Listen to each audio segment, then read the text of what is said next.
હવે આ કયો કલર છે? ઓરેન્જ, કેસરી કલર. એને અલગ મૂકીએ આપણે.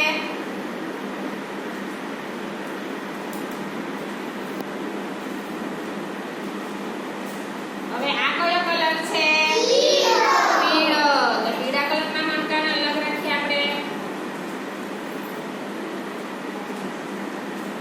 આ કયો કલર છે? લીલો. હવે લીલા કલરને અલગ રાખીએ. આ કયો કલર છે? બ્લુ.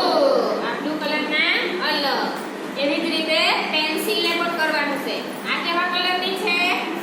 સોનેરી કલર. તો અહીંયા એક જગ્યાએ સોનેરી કલરની આપણે અલગ પેન્સિલ મૂકવાની છે.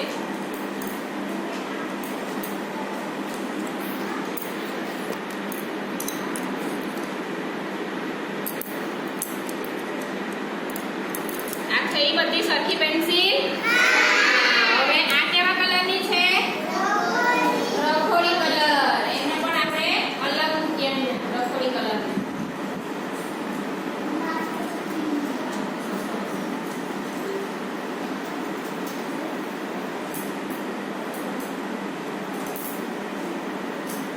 આ કેવા કલરની થઈ સરખી પેન્સિલ? રખોડી કલરની. આ કેવા કલરની પેન્સિલ છે? લાલ. આ લાલ કલરની અલગ પેન્સિલ. એવી રીતે આ કલરને અલગ કરીએ. હા, આ કયો કલર છે? Chocolate colour.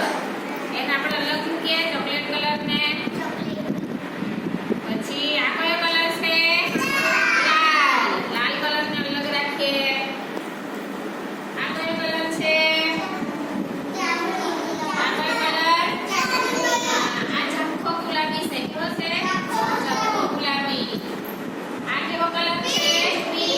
ગુલાબી. આ કેવો કલર? ઓરેન્જ. કેસરી કલર છે. પછી આ કેવો કલર છે? વાદળી. આ વાદળી કલર. આ કયો કલર? લીલો. આ લીલો કલર અહીંયા અલગ.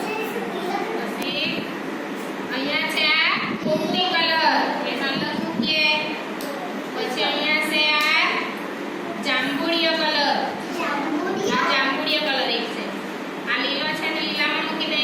આ એક જ છે આપણી પાસે કાળો કલર. આ કાળો કલરને આપણે અલગ રાખીએ. એવી રીતે હું તમને બોલાવું. મારા ફરતી આવવાનું ને આ બધું અલગ કરવાનું છે. હા, ચાલો સૌથી પહેલા દ્રિશા આવશે. અહીંયા બેસી જાઓ દ્રિશા. હા, ચાલો પેન્સિલ અલગ કરો.